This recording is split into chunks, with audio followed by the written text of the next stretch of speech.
Good afternoon, everyone. We are interrupting programming right now. We want to take you to a live news conference concerning the Jacque Waller investigation. Here is a live shot of Sheriff John Jordan of Cape Girardeau County.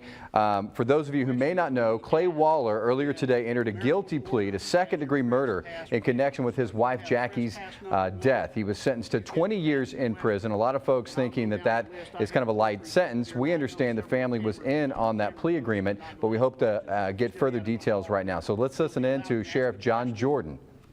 We'll try to determine who best can answer that question, and we'll have them come to the podium, and you'll be allowed one follow-up. Then we'll proceed to press pass number 2 through 23 in the same fashion. At the end of one round of questioning, we'll go to a second round if needed, and it will follow like manner, 1 through 23 with one question and a follow-up if needed. At the end of 2 rounds of questioning, the conference will be concluded. At this time, I'm going to introduce the press conference panel seated to my left. Jackson Chief of Police James Humphreys, Prosecuting Attorney Chris Limbaugh, Chief of Police for Cape Girardeau Roger Fields, FBI Special Agent Dean Bryant, Cape Girardeau Coroner, Lieutenant Phil Gregory with the Missouri State Highway Patrol, Cape Girardeau Coroner John Clifton, and Stan Rawson. To my right are key investigators who spent countless hours working this case. Many of them are members of the Major Case Squad, and they dedicated copious amounts of time to this investigation. Sergeant Don Perry with Cape Girardeau Police Department, Corporal Jeff Bonham with Cape Girardeau Police Department, Lieutenant Scott Akers with the Jackson Police Department,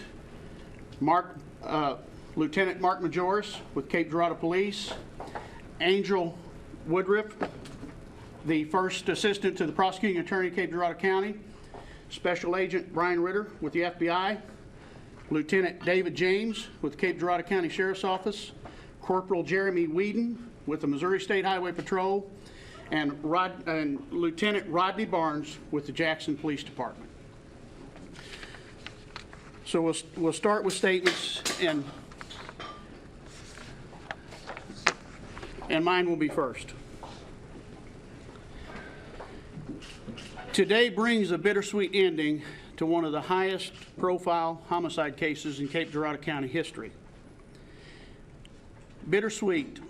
Sweet in that Clay Waller is now a confessed murderer and publicly had to confess his crime in a court of law. It's bitter in the respect that none of us here believe Clay's punishment fits his crime. None of us.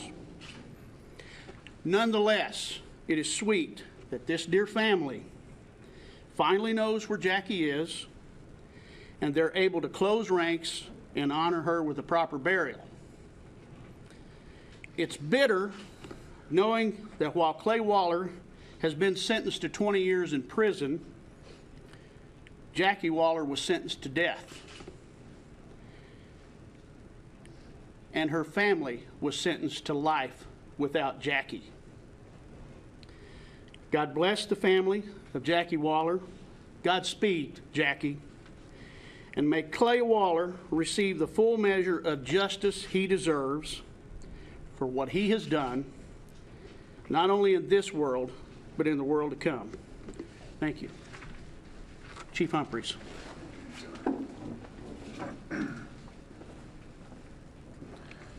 First, I want to thank Sheriff Jordan. I want to thank him for his hospitality, hosting this here for us, his department. It's greatly appreciated. I'm going to kind of reiterate a few things, some personal feelings, but I want to try to relay to you the gratitude and the thanks to a lot of people that were involved in this case. You know, it's been a long 2 years for the family, for the friends, law enforcement, and prosecutors. It's always been said, don't get involved personally with a case. This case for me and a lot of us here today was the exception. When you go through the ups and downs with the family and you know their pain, the day-to-day frustrations of searchers, investigators, prosecutors, the urgency is always there. And that's just the way it is. I want to thank the family first and foremost, Jacque Waller. We had a lot of contact with Stan and Ruby and Cheryl and Rob, for there's never been any wavering with their support for us, ever, from day one to today. They've been there, they've been behind our back, and they've supported everything that we have done to get us where we are here today. Your strength and cooperation, your patience and understanding will always be remembered. You know, 2 years ago when I received the call that a Jacque Sue Waller was missing, I never realized just what we were all in store for. But I will always remember the urgency in who all were involved. And I'll never forget you, Cheryl, the urgency when you came to our department to make that report.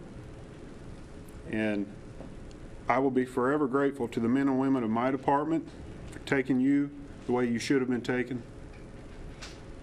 And the guys like Sheriff John Jordan, Chief Roger Fields, Lieutenant Phil Gregory, Supervisory Special Agent Dan Niedermeyer, Special Agent in Charge Dean Bryant, and Special Agent Ritter for their dedication, for dedicating their people to this case and to the assistance they've given me over the past 2 years. Their manpower or their resources, it didn't matter. They were there day in and day out. I'm so thankful to the many people in the case who assisted us, who assisted me in my department, both directly or indirectly. So many that there's not enough time to give appropriate accolades that their efforts so deserve. To the volunteer groups and the organized search teams, which Lieutenant James, who coordinated most of these efforts, will address shortly. But to all the members who make up the Major Case Squad, who run the Major Case Squad. It was my department, the Cape County Sheriff's Department, the Cape Girardeau Police Department, Missouri State Highway Patrol, the Bowling Green County Sheriff's Department, SEMO DPS, thank you. The civilian members of the Major Case Squad who kept up the over 350 leads generated in this case, and everything that they had to prepare to get it to Angel, it was a lot. And a lot of times the civilian people responsible for that, they never get enough recognition, but they put it together. I'm also grateful to the individual officers from all agencies who helped when called upon, and the individuals and prosecutors you see seated here for their hard work, dedication to the case, cooperation between local, state, and federal agencies to get this case prepared with or without Jackie's recovery was extraordinary. This case was always at the forefront for everyone, and they kept the pressure on. You know, the family that we've met with, all of us here have, law enforcement, prosecutors. In this case, we had two goals. It was, number one, bring Jackie home.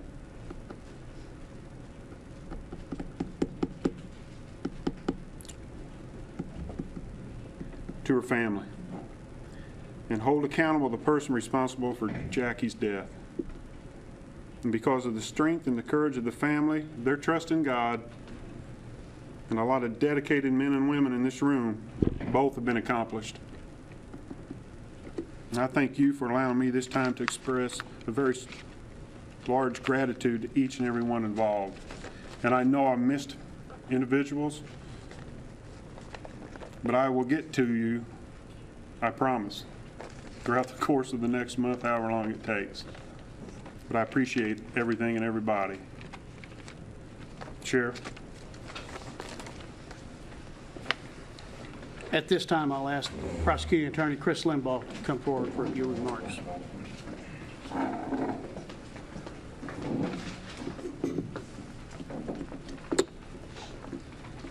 Good afternoon. This has been an important day for justice in Cape Girardeau County. Last week, the body of Jackie Sue Waller was recovered, and today her murderer has been sent to prison. First of all, I want to thank all of the law enforcement officers who worked so hard on this case, from the moment she went missing until Clay Waller gave his confession this week. Dedicated officers like Police Chief Jamie Humphreys, Sheriff John Jordan, Major Case Squad Commander Mark Majoris, Deputy Squad Commander David James, FBI Agent Mr. Ritter, and to many others, too numerous to name, who worked literally thousands of hours to solve this case and find the body of Jackie Sue Waller. Thank you, each and every one of you. You are heroes. As the prosecuting attorney for Cape Girardeau County, it is my privilege and obligation to explain how it came to pass that Jackie Waller's body was found and her killer convicted. For ethical reasons, it has been a well-kept secret these past few weeks, but now that the plea has gone through, the details can come out. Prior to my induction to this office, the possibility of a plea was discussed with the family in order to recover Jackie's body. My predecessor, Morley Swingle, asked whether it was more important to them that they recover Jackie's body or whether it was more important that Clay Waller get a life sentence in prison. At that point, it was decided that it was more important to get Jackie back. With that in mind, a plea offer was made. That if Clay Waller would take authorities to the body of Jackie Waller and plead guilty to second-degree murder, the prosecution would agree that he would receive a sentence of 20 years in prison. This would ensure a conviction with a prison sentence while returning Jackie's body to her family. Several months ago, when I became prosecutor, this offer was left on the table. Under the truth in sentencing laws in this state, Clay Waller will serve at least 85% of this sentence, and we anticipate he will serve the entire sentence. Make no mistake about it. If this plea offer had not been made, the body of Jackie Sue Waller would never have been found. She was buried 6 feet deep in an area that had already been searched. If Clay Waller had not taken this plea offer and guided law enforcement officers to the place where she was buried, she never would have been found. Her family would always have to be forced to wonder, where is she? How did she die? I have 2 more acknowledgments I'd like to make before I sit down. First, I want to thank First Assistant Prosecuting Attorney Angel Woodruff for the countless hours she's been working on this case from the time Jackie first went missing 2 years ago. She has been a key player for the county prosecutor's office throughout this case and in making this offer. In my 5 months in office, I've come to admire and respect Angel. She is a tremendous asset to law enforcement in this county. In the latter half of this press conference, Angel will field questions pertaining to the details of the prosecution of this case. Finally, to Jackie's family, I say thank you. Thank you for your patience. The justice system sometimes works slowly, but it does work. Jackie has been returned to you, and her killer was sent to prison today. Thank you.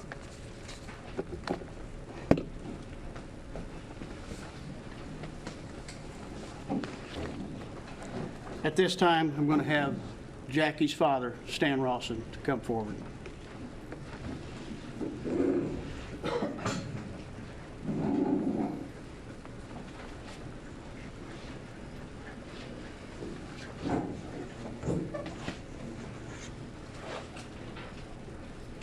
That's what this is all about, folks. That's one good little girl. I loved her to pieces. Her family loved her, and her triplets loved her. And I don't know what in the world we're going to do without her, now that we know for absolute positive fact she ain't coming back. We'll just have to make the best we can of a bad situation, I guess. I can't brag on law enforcement and prosecutor's office and all them enough at all. My God, they've already been bragged on. Just be sure to believe that our heart goes out to them and the work they do every day, and we support them 100%. I made a few little notes here because I'm not a good public speaker, so kind of go along with me. 2 years ago, when Jackie went missing, I asked Ruby, what are we going to do? She said, we'll just have to put it in the Lord's hands and pray for his help. Little did I realize that he would send the very best he had. That's the truth, folks. Little did I realize. Lieutenant James of the Cape County Sheriff's Department and Chief Humphreys of the Jackson PD immediately went to work, calling out the Major K Squad, and quickly had the Department of Family Services put the 3 5-year-old triplets in the custody of their sister, or her sister, Cheryl, my daughter. And that really was a turning point for us. We knew right then that we had the best. For the next 2 years, the investigators, they worked tirelessly and turned over every rock in Cape County looking for our little girl. We didn't realize she wasn't in Cape County. She was in, I believe it's Alexander County over in Devil's Island in Illinois. They finally got to her though. They decided where she was at. They just hadn't found her. They enlisted the help of hundreds of volunteer searchers, among them being Bobby Sherrill. Bobby never wavered in his efforts and even bought his own search dog and conducted many searches by himself if he couldn't find someone to go out with him. When she was finally located on Devil's Island, Bobby and his dog Kip had been nearby, but not located her, just not near enough. Clay had done a good job hiding her. We all agree on that. God bless all the search and rescue people. These people operate in the dark. You never even know they're around most of the time, and they have a lot of success. They operate without any hope of reward or any accolades other than the fact that they did a good job, and we should brag on them. Jackie was blessed with so many wonderful friends, among them being her co-workers at Blue Cross Blue Shield in Cape Girardeau. These ladies were like a pack of ravenous wolves. And I'm not, anybody that knows them, been around this case, knows I'm not kidding. They intended to find Jackie, help out the kids, help out the family, anything they could do. They wanted to keep it on, keep the case on the hot burner, and not let anybody rest until she was brought home. Bless their hearts. I'll not even start to name all them. There's a bunch, and we appreciate it. We should all be blessed with friends like that. We were, I guess you would call it, fortunate in the fact that from day one, we knew who the perpetrator was. There was no doubt in our minds about it. And after a day or so, we realized she wasn't coming home to us alive. That's that's a lot different than most cases these people disappear under, the circumstances and everything. And Jackie was served well, I think, by telling different people and keeping her logbook on her computer about what he had threatened her with. We didn't take her serious, folks. It was my fault she's dead today. It really is. And don't think it don't kill me right now. Eats me up. I should have done something to stop it. I honestly didn't believe he would do it. But I told Jackie, she commented that Clay's gonna kill me one of these days. And I said, oh, he's not gonna do that. And she says, you know, we've known him 18 years. He's been in the family. I said, he's not gonna do that. She says, Dad, you don't know him. He's crazy now. He'll do it. And I said, well, me and Rob will go down and have a talk with him, see if we can get that thought out of your mind. Oh, no, no, no, Dad, don't do that. Why, that'll only make it worse. And I said, are you sure? Absolutely. Well, Jackie was a very bright gal, but little did we realize that she was suffering under a syndrome they call the abused woman syndrome or abused spouse syndrome. And, you know, we didn't even know what that was. And where they'll make every excuse in the world to try to get along with these guys. She thought she could control him. Needless to say, she couldn't. Through it all, we never lost a bit of faith in law enforcement and the prosecution team. And we thank them all and the good Lord for the end result. I'll not bother to try to read all these here. They've already been read, the different agencies involved. They all know we love them. But lastly, I would mention our Facebook friends.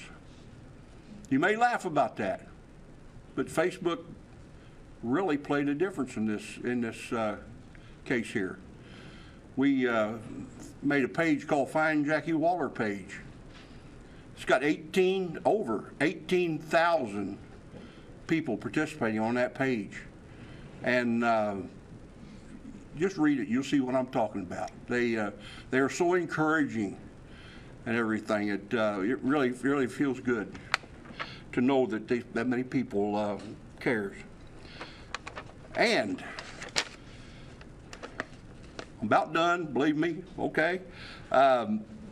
Because of Jackie, I just noted, because of Jackie and Facebook, 18,000 people know the effects of that domestic violence.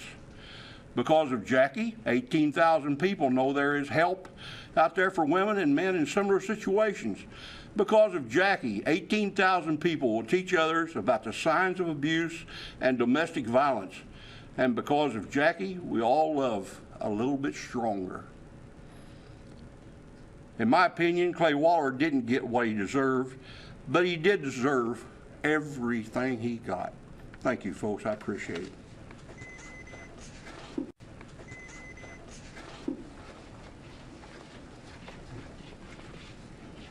Thank you, Mr. Rawson.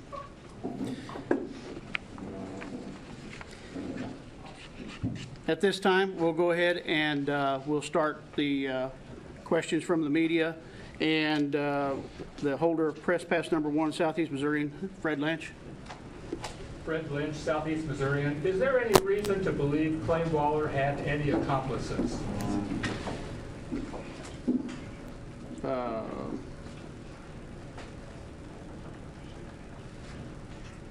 David James. Give me your title.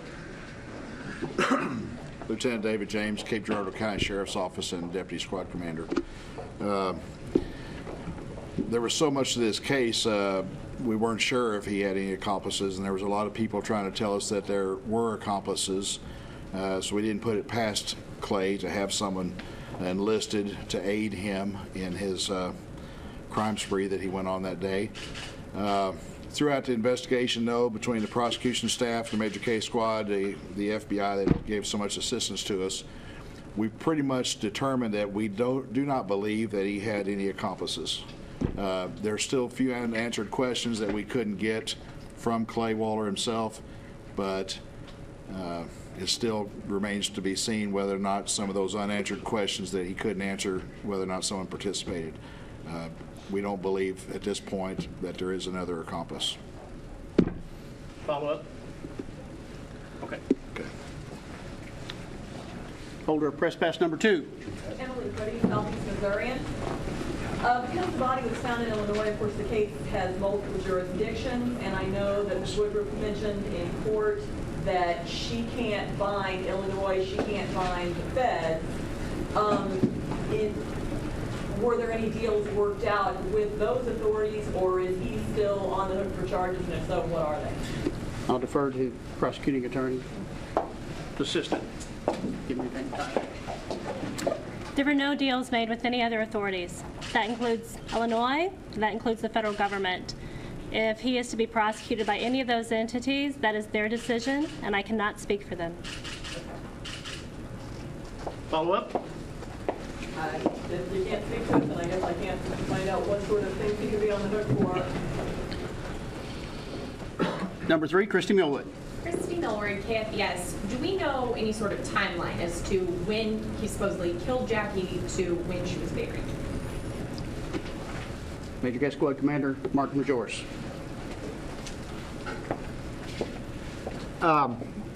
She was killed sometime in the afternoon of June 1st.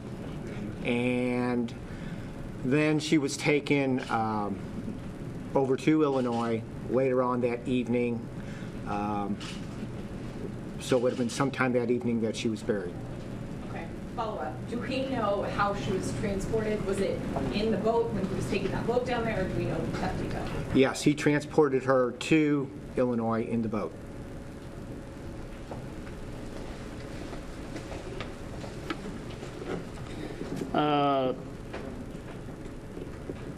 Press pass number 5. Joshua Russell, KFBS.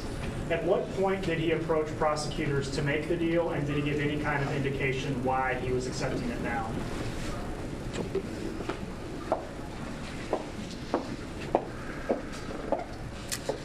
I was approached by his defense attorney about 3 weeks ago. There was no indication as to why he had decided to seek a deal now. I can only assume. I mean, we've been preparing the case for trial. We've been working very hard. A lot of cases get worse after you file them, and truly this one just kept getting better. So I assume that he didn't want to die in prison. Follow up? Okay.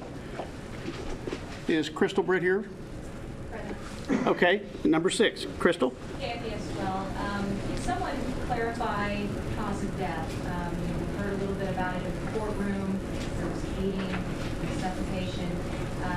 Maybe clear up exactly what happened. What I can tell you about that is, from indications from the autopsy report that we've seen so far, is that the hyoid bone there was a fracture, which is consistent with the suffocation. It's not been official yet, too. What's it? It's been an official cause yet, but That's unofficial, but that's what we believe it will be. So the follow-up would be then the blood evidence that was recovered in the home on Woodland Drive, was that from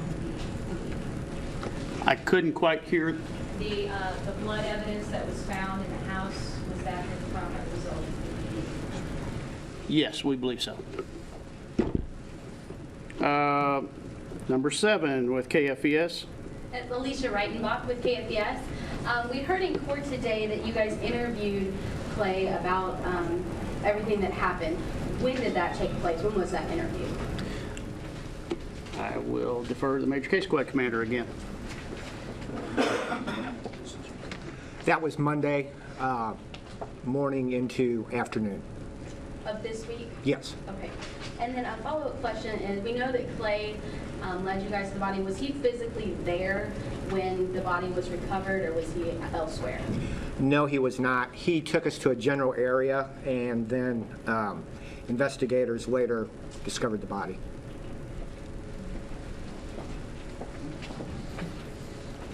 Number 8. I skipped 4. Number 4. I'm sorry. Oh, that's all right. Can you just, Adam Vogler from the Southeast Missourian. Can you describe the precise location of the body and how deep it was buried? What I can tell you is that the body was found near Devil's Island. There's a channel between Devil's Island and the main bank of the Mississippi River, and it would have been just to the what would be the south and east of the channel separating Devil's Island going downriver.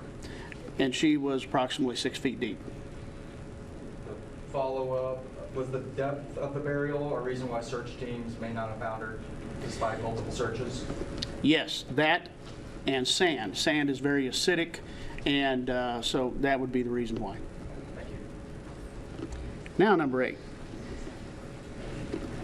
9 had to leave. 8 and 9 had to leave. Number 10.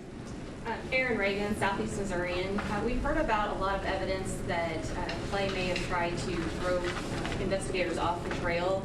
Can you describe in depth some of those things that he may or may have not have done? Some of those things that you looked into? Mark? Or Jeff? Jeff Bonham? Corporal Jeff Bonham, Cape Girardeau Police Department. Yeah, that is true. Clay Waller had took several pieces of carpet, or actually one carpet runner, cut it up into pieces, drug it down into the basement, and there was a crawl space. And he went approximately about 60 feet back into this crawl space. It was a very narrow crawl space. Investigators had to actually crawl back there and had located the several pieces of carpet in the padding that was underneath it. Follow up, in the days and weeks after Jackie disappeared, did he continue to try to throw investigators off the trail by driving his truck, placing her business cards? I'll refer that to Lieutenant James, sir.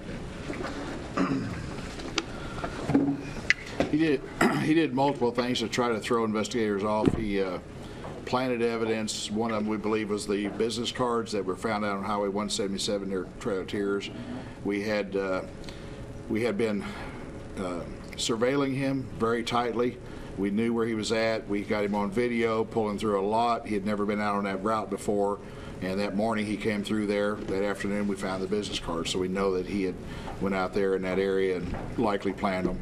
He planted blood evidence inside of his truck, in the bed of his truck, the doors of his truck, and we've got evidence that he filmed that and said he just put the blood there to try to see how shady the investigators were.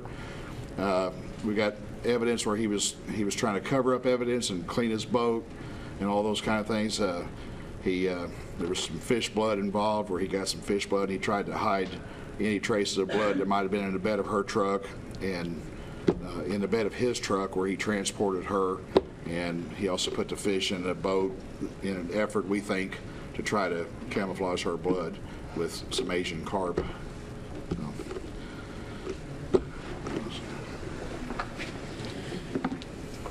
Number 11. Stephanie Pierpak, WSAL. In court, he said that he lost his temper, but were there premeditated parts of this murder?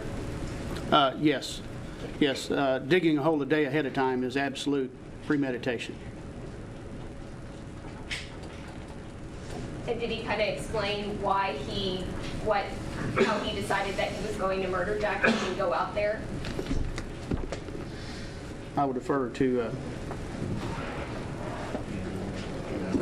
What was the question again? Did he kind of just say, like why he had decided to murder Jackie, why he picked that location? Well, that's a location that he had flown over before in a helicopter, and he had told friends of his that that's a good place to hide things. So we had that comment early on. We kind of knew about it. It is an isolated location. It is kind of hard to get to by land. You just about have to get there by river if it's wet at all. And he just knew that was a good spot to put her, and it would be hard to find her.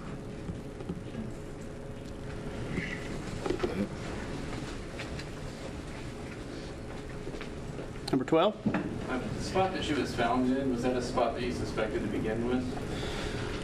Actually, what we can say about that is that there are Bob Sherrill and his teams and several of the investigators were right beside that spot.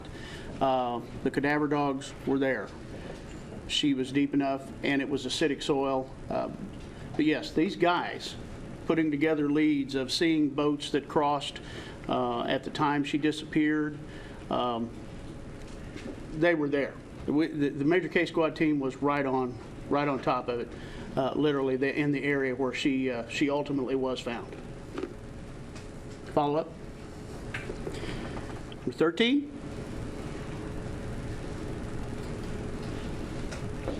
Number 14. Okay. 15, KSDK. 16, WPSD.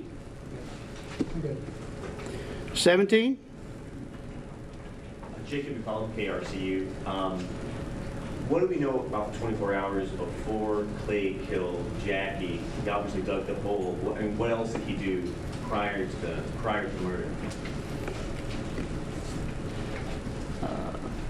Angel, privy to that. I'm going to let the assistant prosecuting attorney speak to that. We obviously don't know everything he did in the day prior. He did admit that he dug the hole. We can track him through his cell phone movements for the day before. His cell phones do confirm that he flew over the area after he dug the hole. We know that he sent a lot of text messages to her that seemed specifically geared to getting her to lower her guard. And I believe he had a plan in place. Follow up? Do we know any more details about what that plan was? No. I would say he was less than forthcoming about the planning, so no. One other element there that was present was that he had tricked Jackie into coming there by telling her that Maddox was at the house, and Maddox was not at the house when Jackie arrived to pick him up. Okay, let's see, was it 17 or 18? Let's see, did he have a follow-up? Any more follow-up? Okay. All right, Teresa Russell, number 18. Daily Journal.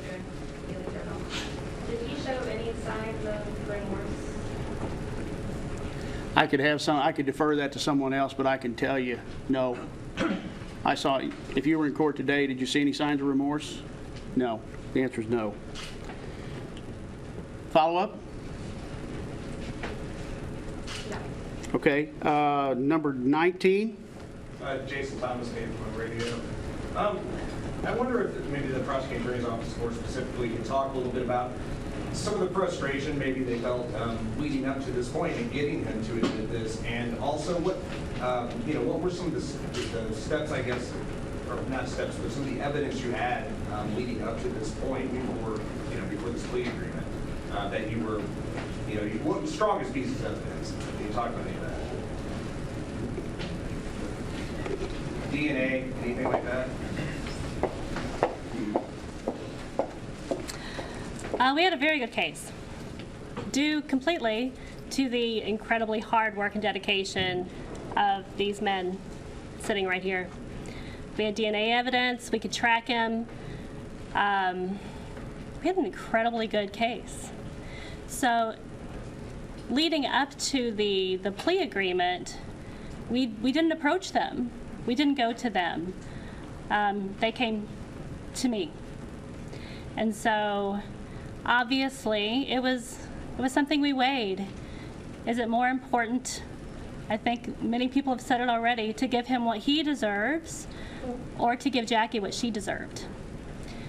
And ultimately, Jackie won out because she deserves to be laid to rest with respect and dignity and love. And if the trade-off was that he gets less than he deserves, then we took it. And does he start serving that time? Because from what I understand, he's been incarcerated for other, sentenced for other things like this. When he gets his sister on the federal charges, when does he start actually serving time for this charge? His federal charge is for threatening Jackie's sister. Right. And so as soon as he was sentenced, his sentence kicks off. Now he's been incarcerated on the murder charge for a year, so he gets credit for that year against the 20-year sentence.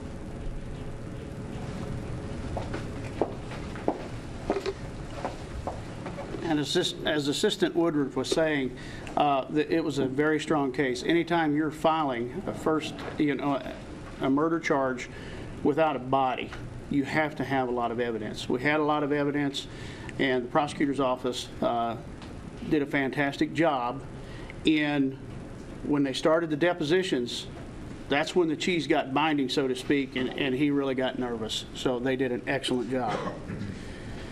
Number 19. Okay, number 20. Chad Speaker, KTJJ Radio in Farmington. Cheryl, you said that you were against the plea agreement. in your statement. Stan, you'd said that he deserved what he got, but didn't get what he deserved. How difficult was it to decide we'll take the plea, and did you ever vacillate on that?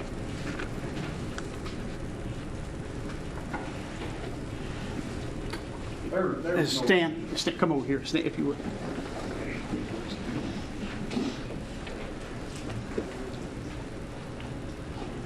Well, since Cheryl up here, she's getting pretty fired up. Repeat the question again. Well, it seemed The main like point. There were kind of some mixed feelings on whether to accept the plea or not. How difficult was it to arrive at that decision, and did you ever waver on that decision? No, there's no wavering at all. We wanted him to have 20 to 25 years and get Jackie back. The object was we wanted Jackie back. And prosecuting attorney's office performed magnificently. No complaint here. Follow up. Did they leave that decision all up to you, or were they part of that decision? Well, they asked me. I don't know if they left everything up to me, but they asked me, and I appreciated that. The deals are made all the time. We don't hesitate to believe that at all. He was narcissist enough. He would never admit it unless he had something to gain by it. Okay? Okay. Number 21, Greg Golden. Greg Doolin with the Cashbook Journal newspaper. What was his motive for killing her? I mean, we've explained sort of the process, and now I'm learning that it was actually premeditated. He had already dug the hole the day before, so it wasn't something where he just snapped and was angry or something after a divorce meeting of that day. In the hearing that we heard earlier, the plea hearing, that he was losing his cash cow or whatever, but if he didn't kill her, she would still be alive. What was his motive for killing her? As best as can be determined. I'm going to defer to Lieutenant David James. I think based on all the information and evidence that we have is that some of the comments that he has made that we're aware of is that she was going to take the kids from him, and he couldn't stand the thought of someone else raising his children, or that Jackie might have had a boyfriend, and he just wasn't going to have any of that. He had said that he had dug many holes in the past, and he decided at different times not to carry out what he had planned to do. But this time it was different. They admitted to the divorce attorney, and there was anger, talk about bankruptcy. He didn't want to lose the kids, and it was on. He premeditated it by planning to have Maddox gone to his girlfriend's place over in Illinois, and he had set it up through phone conversations with her and text messages indicating that all is well, stop by, get Maddox or whatever. She goes by, and then it's just a blitz attack and kills her. And then he scrambles to figure out what to do next, and takes her and buries her in the pre-dug hole that he had.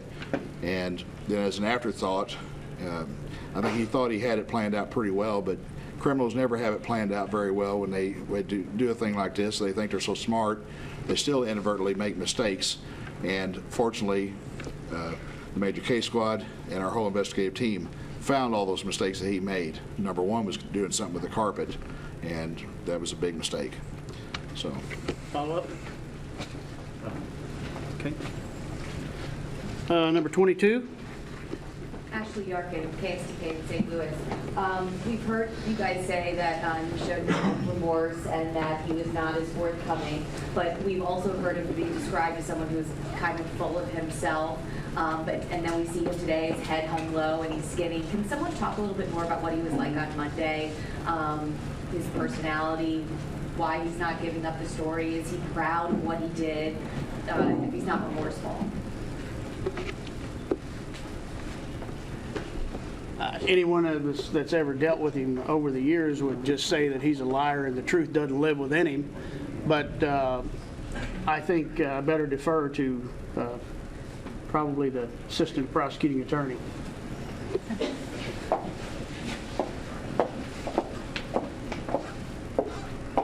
What was your question?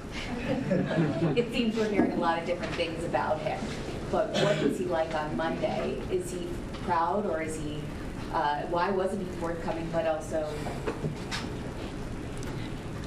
I would have to say that Clay Waller's primary motivation is Clay Waller. So anything that he told us on Monday was certainly geared toward protecting himself as much as possible, while still sticking to the requirements of the plea agreement. I have no doubt he lied to us all day on Monday, and it was a frustrating process. As far as him coming in today with his head hung low, I would say that was just a show. Why do you think he is not cooperating or not giving up more? Is he afraid? I don't know, and thankfully I don't understand someone like Clay Waller, so I can't answer that.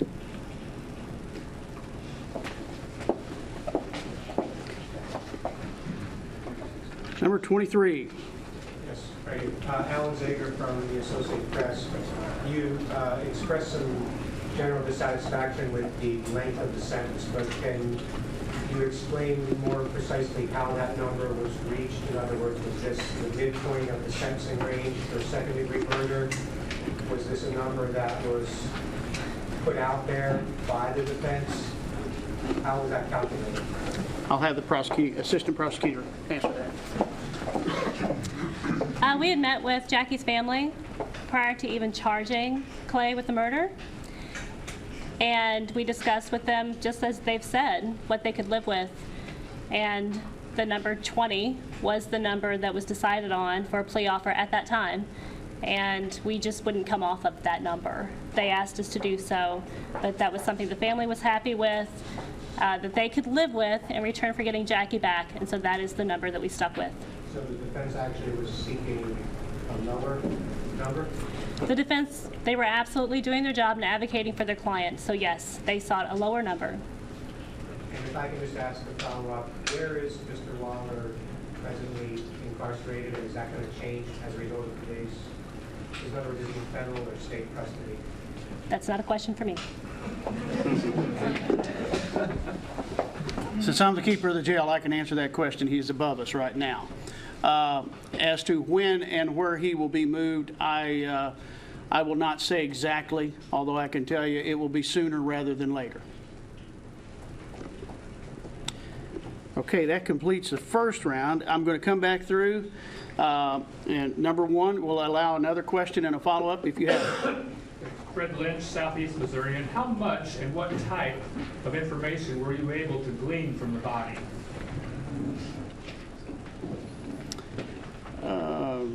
Let's see. I'm gonna. You know, there's a lot of family members present here today, so again, what we believe is that we do know, or we believe strongly that she was choked. She was, you know, when a body is, it's 2 years later when you recover it, and you have an autopsy. Certain things are limited as to what you can see, but we do strongly believe that that she was choked and strangled out. Okay. Number two, if they're still here. That's me again. Emily Free, Southeast Missourian. How did he move the body from Illinois and realize when the family is present? We had heard that it was maybe not all in one piece when they found it. Would that be a function of time and the acidity of the sand, or would that have been, I mean, did he actually think it would be a better way to transport or opening rent something or dismembering the body or something along those lines? Her body was whole when we did recover it.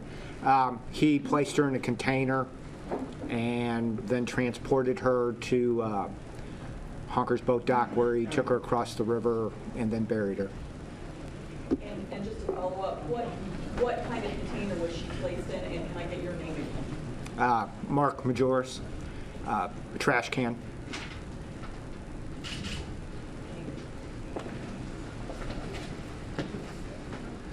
Number 3, already gone.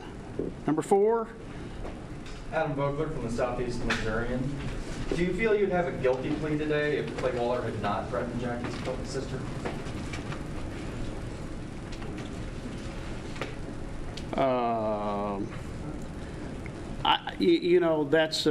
I think we had a strong case. I really do. I believe we had a very strong case, and I believe that's why we're where we're at today. As a follow-up, was there any information that came to light because of that investigation, or did it provide any sort of leverage as far as the plea agreement? I'll defer to the prosecutor's office. No.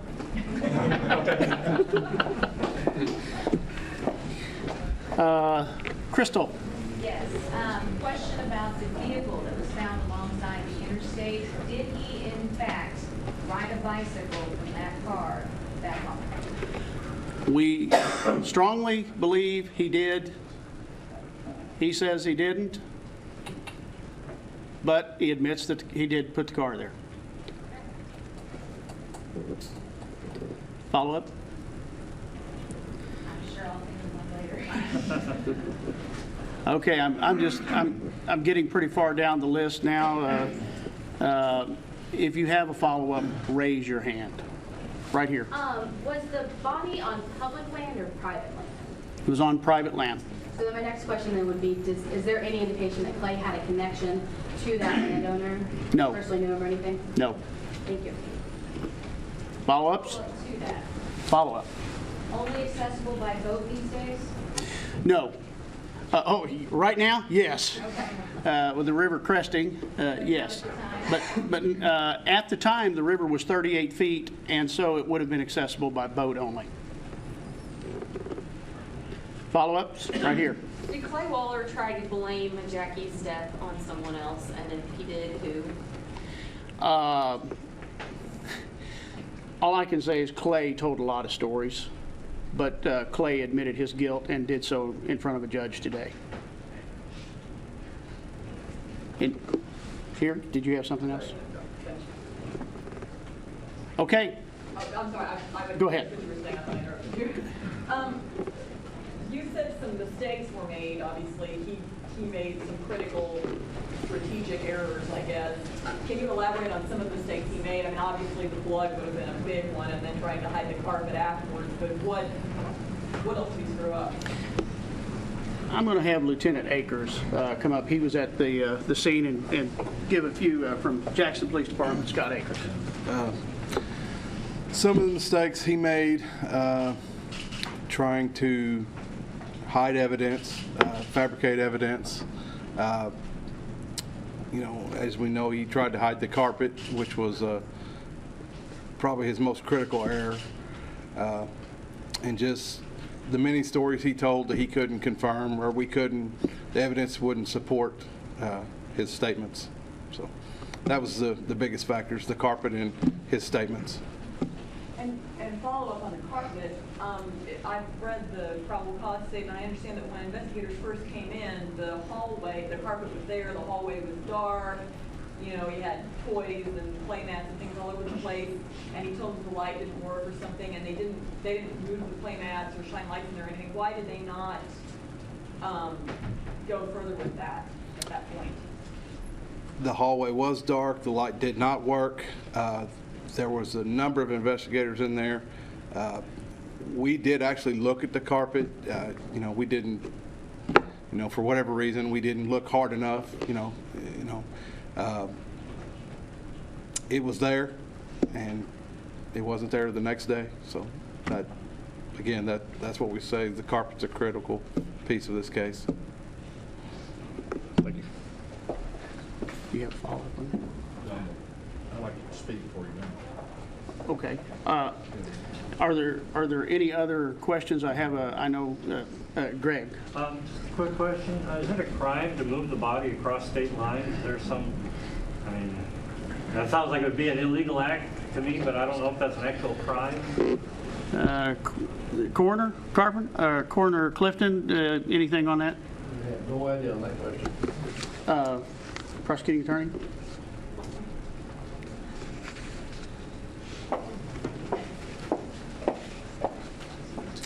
There's a Missouri statute for improper disposal of a corpse.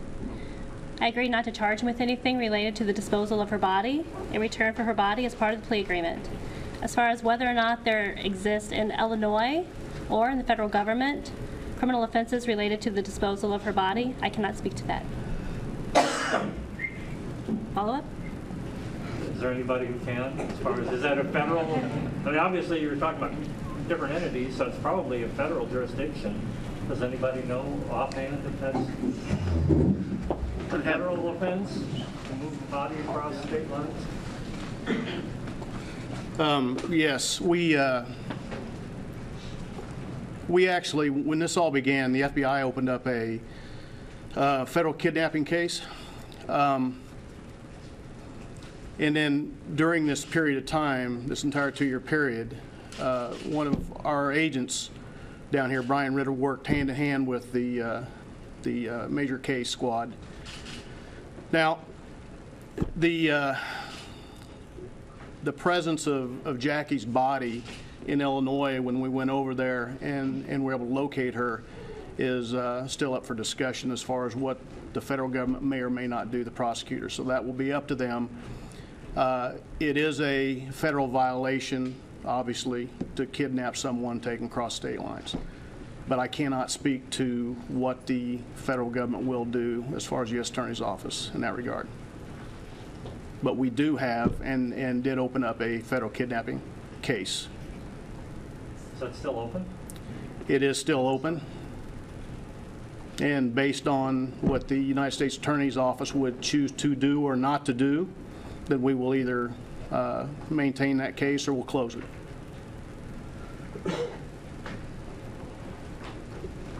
Follow up on that quickly, and the legal ramifications.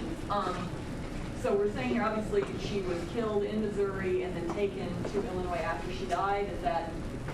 We believe that she was killed in Missouri. Her body was transported to Illinois after she was dead. Okay, so would it still be considered a kidnapping across state lines if the person was deceased after they crossed the line? The circumstances will dictate whether it would or would not, and that would be something U.S. Attorney's Office would have to make a determination.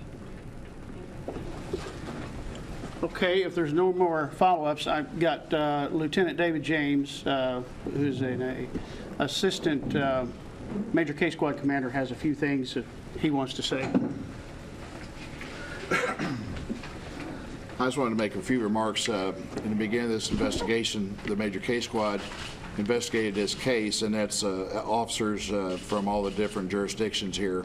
But somewhere down the road, when you get to a point where you don't have a body, you don't have charges, you have to continue the investigation, and the squad disbanded. The investigation continued, but I just wanted to talk about a little bit of support we had from a lot of people. The Missouri State Highway Patrol, the Missouri Water Patrol, as well as our local agencies that make up the Major Case Squad, they were of great assistance to us because we still had to search by air. We had to get up in airplanes and helicopters and photograph things. We had to dive a bunch of ponds and a bunch of lakes and the Mississippi River, and we had to rely on the Corps of Engineers to come out of St. Louis to help us with sonar equipment and all that. Bob Sherrill, who headed up the search effort after the Major Case Squad disbanded, we had missing the Q Center from North Carolina here and their search crews. We had Tennessee, we had St. Louis, we had Poplar Bluff, Cape County Search and Rescue, Scott County Search and Rescue. I've got a list back there on 3 pages of some of the groups that helped in all the search efforts. And I just wanted to kind of give acknowledgement to that. This whole time, for 2 years, we had to continue searches. We had to still rely on the Highway Patrol and the investigators with the Highway Patrol, and the FBI especially is my last point. Illinois State Police helped us throughout this investigation from early on because we had some leads that kind of pointed over to Illinois, and we were getting a lot of social media stuff that said she's over in Illinois buried somewhere, she's on Bean Ridge Road in Thebes and all that, so we were chasing down those things. So we had to get the Illinois State Police involved heavily early on. They run down a lot of leads for us over in Illinois. And we had the Department of Natural Resources in Illinois. We had them come out with boats and helped us do sonar in area lakes and ponds over there. We searched a bunch of ponds and lakes in Illinois of associates of Clay's. He had different girlfriends in different ports and different towns, and so we had to investigate all that. So that was a lot to do. Alexander County, most recently, were more involved because the body was found in Alexander County. And lastly, I want to say the FBI, who came in early on during the major case squad when Mark was heading up the major case squad on this case, they come in and started helping us, but then they helped us through the whole 2 years. We had the CAS team out of Kansas City. We had part of their team out of St. Louis come down with special investigative equipment that they have that I probably can't talk about and shouldn't talk about, but they come down and lended great assistance to this investigation the whole time. And then ultimately here at the end, the recovery of Jackie, we relied on the FBI's evidence recovery team, which our local agent is a supervisor of that, and out of St. Louis. And they come down, set up a tent, did a proper excavation, treated the body with dignity and respect, and we were able to bring her home. And so I just wanted to give thanks to people that we just really didn't talk about today. Okay. If that's it, the press conference is concluded. Thank you for attending, and have a great afternoon.